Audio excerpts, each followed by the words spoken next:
নমস্কার, সকল দর্শক ও শ্রোতা বন্ধুদের জানাই আমার আন্তরিক ভালোবাসা ও শ্রদ্ধা।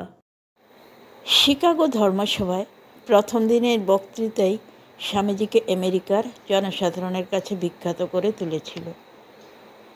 প্রথম দিনের বক্তৃতার পরই রাত্রে আমেরিকার বিরাট এক ধনী গৃহে রাজকীয় সম্মানের সঙ্গে তাকে রাখা হয়। কিন্তু এই বিলাস বৈভবের মধ্যেও তার মনে পড়ে গেল ভারতবর্ষের সাধারণ মানুষের দুঃখ দুর্দশার কথা। সঙ্গে সঙ্গে তার সমস্ত মান সম্মান জাঁকজমক তার কাছে অসহ্য মনে হতে লাগল। গভীর দুঃখে তার মন ভরে উঠল। পালকের শয্যা তার গায়ে কাটার মতো বিঁধতে লাগলো। বিছানা ছেড়ে তিনি মাটিতে এসে শুলেন আর কান্নায় ভেঙে পড়ে বলতে লাগলেন, মা, আমার দেশ যখন চরম দারিদ্র্যে ডুবে আছে তখন মান যশের আকাঙ্ক্ষা কে করে?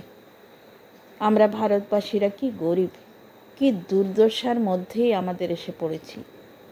এক মুঠো ভাতের অভাবে আমাদের লক্ষ লক্ষ মানুষ মারা যায়, আর এদেশের লোকেরা ব্যক্তিগত স্বাচ্ছন্দ্যের জন্য লক্ষ লক্ষ টাকা খরচ করে। ভারতের জনসাধারণকে কে ওঠাবে, কে ওদের মুখে অন্ন দেবে? মা, দেখিয়ে দাও কিভাবে আমি তাদের সেবা করতে পারি। এর কয়েক বছর পরের ঘটনা। বেলুড় মঠে স্বামীজি যে ঘরে আছেন তার পাশের ঘরেই আছেন তার এক গুরু ভাই বিজ্ঞানানন্দ। হরিপ্রসন্ন মহারাজ স্বামীজি যাকে স্নেহভরে পেশন বলে ডাকতেন। একদিন মাঝরাতে স্বামীজির কান্নার শব্দে তার ঘুম ভেঙে গেল। বিছানা ছেড়ে ব্যস্ত সমস্তভাবে স্বামীজির ঘরে ছুটে গিয়ে দেখলেন মেঝের উপর পড়ে করুণ স্বরে কাঁদছেন স্বামীজি। কোনো দিকে খেয়াল নেই। হরিপ্রসন্ন মহারাজ জিজ্ঞাসা করলেন, স্বামীজি, আপনার কি শরীর খারাপ? উনার গলার স্বরে স্বামীজির চেতনা হলো। চমকে উঠে বললেন, কে পেশন? আমি ভাবছিলাম তোরা সব ঘুমিয়ে পড়েছিস।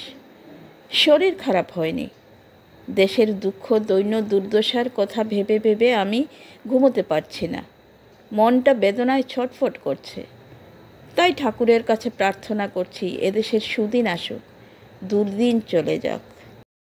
দেশের জন্য যন্ত্রণা, দেশের জন্য ভালোবাসা যেন শরীর ধারণ করে স্বামীজির মধ্যে জীবন্ত হয়ে উঠেছিল। স্বামীজির সংস্পর্শে যিনি আসতেন ভারত প্রেম তার মধ্যেও অনিবার্যভাবে সংক্রামিত হতো। ভগিনী ক্রিস্টেন লিখেছেন, আমাদের ভারত প্রেমের জন্ম হয়েছিল মনে হয় ঠিক সেই মুহূর্তটিতেই যখন আমরা প্রথম তার অদ্ভুত কণ্ঠস্বরে ইন্ডিয়া শব্দটি উচ্চারিত হতে শুনলাম। 5 অক্ষরের এই ছোট শব্দটিতে যে কত কিছু ভরিয়ে দেওয়া যেতে পারে তা প্রায় অবিশ্বাস্য মনে হবে। তাতে ছিল ভালোবাসা, গভীর আবেগ, গর্ব, ঘরে ফেরার ব্যাকুলতা, পূজা, বিচ্ছেদ বেদনা, ঐশ্বর্য। 1000 পৃষ্ঠা লিখলেও কেউ অন্যের মধ্যে এরকম ভাব জাগাতে পারে না। তার মুখে উচ্চারিত সেই শব্দটির মধ্যে এমন একটি জাদুশক্তি ছিল যা শ্রোতাদের অন্তরে ভারতপ্রেম জাগিয়ে তুলত।